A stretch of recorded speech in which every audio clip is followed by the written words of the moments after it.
Hi, good day. Today, we were going to discuss the risk in the workplace. So, at the end of this module, the student should be able to know the risk in work, and to know the potential hazard. So, last time we already talked about ano yung risk, ano yung hazard. So, now, mas i-elaborate pa natin sila. So, risk in workplace, meron tayong tatlong classification.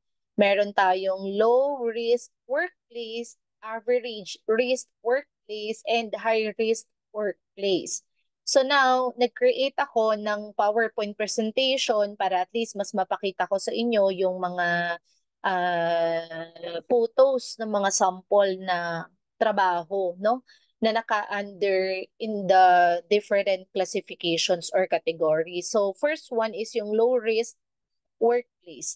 So there is a list of exposure to hazard and possible cost of inevitable events, having a low level of danger and less possibility of causing people to harm. Usually these are like positions kagaya ng mga nasa office staff, teachers, indoor company workers. So meaning ng low risk workplace, ito yung mga trabaho na talagang napakababa ng level or ng chance na magkaroon ng panganib, no? Kagaya ng mga, ayan, sabi nga dito, is yung mga office workers, mga teachers, nasa loob lang ng classrooms, mga indoors company workers, kagaya yan. Ito, kagaya ng mga office environment. Kasi nga, mostly computer lang naman yung kaharap nila, telephone, and then nakaupo lang sila. Although, sa ergonomic side, marami talaga ring risk ang isang empleyado na maghapon lang nakaupo. Pero dito, ang pinag-usapan natin is yung mga other na panganib ba na pwede nilang kaharapin. So dahil nga computer lang yung madalas nilang kaharap, nakaupo lang sila. So mababa yung chance ng mga panganib na mangyari yung mga iba't ibang panganib sa environment nila, no? And then second one is yung mga educational institutions na tinatawag natin. Ayan. Kasi nga sa classroom natin, lagi natin minimake sure na safe yung environment natin for the safety not only of the teachers but also the safety of the students. Kaya mababa lang yung mga risk sa mga workplace na to. And then, syempre, yung mga naka-work from home, kasi nga nasa area sila ng bahay nila, very comfortable sila. So, mababa lang yung mga risk sa mga trabahong ganito, no? So, those are the example na mga low-risk workplace na tinatawag natin. Mga klase ng trabaho na mababa lang yung mga chance na magkaroon ng panganib. Kagaya ng mga bookstores or mga library, ayan, kasi puro books lang naman yung mga nandyan. Although, we all know naman na mahalaga yung mga books, pero kung makikita ninyo, sobrang peaceful na mga library, tahimik lang. Bawal nga halos mag-ingay, no? Kaya talagang mababa ang chance na magkaroon ng panganib sa mga area na yan. Yan, mga clothing stores, mga damit. Yan, tahimik lang din mostly yung mga ganyang area and very safe naman. Kasi walang mga harmful na mga bagay-bagay. So now, ganun lang, very simple lang yung tinatawag natin na low risk workplace. So now, let's proceed to the average risk workplace. So the environment now does have yet moderate exposure to hazard, yet can be preventive by proper planning and control measure. So now dito, medyo may panganib na, no? Mas malaki na yung chance ng panganib sa average risk workplace compare with the lower risk workplace. But in a proper planning, pwede nating ma-prevent yung mga panganib na yan by proper wearing of PPE na tinatawag natin or personal protective equipment, or planuhin natin na maayos yung mga area, yung mga lugar. So, pwede natin siyang ma-prevent. So, ano-ano yon? Construction site, actually, yung construction site, pwede kasi talaga siya i-categorize sa high risk workplace. Pero it can be categorized also sa average risk workplace kung medyo minimal lang naman yung trabaho nila sa construction area. Kasi we all know naman na iba-iba ang klase ng trabaho sa construction area. Ayan. So, pwede natin ma-prevent yung mga panganib na pwede mangyari by using the PPE or personal protective equipment.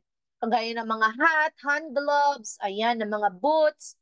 So, para at least ma-prevent nila yung mga possible na mga hazard na mangyayari.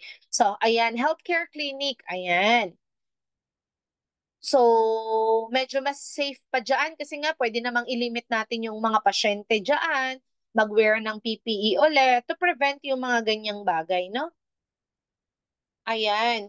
So, ayan, sa mga workplace, na kagaya ng mga healthcare clinic, kagaya ng mga dental or medical offices, actually, they can be involved naman sa exposure sa biological hazard and physical strain. But risks are mitigated with protocols and protective equipment. Yun yung sinasabi natin kanina. May mga standard operating procedures sila, may mga protective equipment sila na pwedeng suotin para ma-prevent or mabawasan yung panganib doon sa area. Ayan, sa mga manufacturing site, isa rin yan, medyo delikado rin. Depende sa klase ng manufacturing area.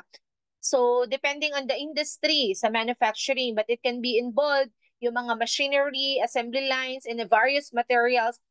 And it can lead to moderate risk or yung average risk na tinatawag natin, no? Kasi because dun sa mga machine, sa mga pwede nilang matamo na injury. But again, the solution for this is you need to wear proper personal equipment, PPE, no? Personal protective equipment. Kagaya niyan, nakikita niyo sa picture, naka-glove siya, naka-face mask siya, naka-shield yung sa face niya, may hat siya. So, dapat naka-proper na PPE para hindi kayo masugatan agad or matamaan ng mga kung ano-anong mga materials diyan na pwedeng mag-lead to ano no to accident. So now, meron naman tayong tinatawag na high risk workplace. Ito yung talagang mga area na sobrang delikado talaga.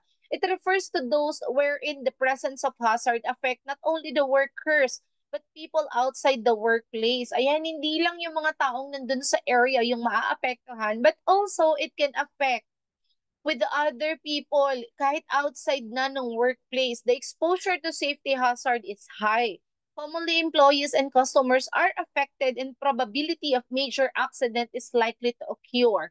So dito sa klase sa high-risk workplace, talagang sobrang ang hirap uh, i-maintain ng seguridad ng customers and then ng mga trabahante. No, talagang it can lead to major accident talaga. Kagaya ng mga LPG distributors, ayan, sa mga healthcare sa hospitals, yung mga electrician, mga firemen, and especially sa mga construction site na talagang may mga heavy equipment and mga debris. So ayan, kagaya ng mga firefighter, kahit talaga sobrang ang dami na nilang mga protecting gear na suotin, talagang very critical ang pagiging firefighter. Kaya nga sobrang saludo tayo for those fireman na talagang sumusuong sa mga ganyang sakuna, no? Kaya yan talaga, high risk talaga yung uh, ganyang klase ng trabaho. Ayan, kasi anytime, kahit sabihin natin na naka-PPE sila, pwede silang masunog, pwede silang maaksidente, and it can lead to death then actually. So, next one is yung mga mining operations. Ayan, alam nyo naman yung mga nagmimina, di ba? Pwede yan makagumuho, makaapekto not only sa worker, but also sa iba pang mga tao na malapit sa area. Ayan, sobrang delikado niyan lalo na kapag biglang nag-ulan. So kahit anong gawin nilang pag-iingat, minsan lalo na mga natural calamities hindi natin maiiwasan, so pwede silang maapektuhan. And the next one is yung mga LPG distributor, kahit anong ingat, minsan hindi inaasahan kasi nga mga tangke ng gas yan. So alam naman natin na flammable yan, pwedeng sumabog anytime kapag kakaunting pagkakamali lang. Kaya dapat talagang mag-ingat. Kaya yung mga ganitong klase ng trabaho is kinukonsider natin sa high risk workplace.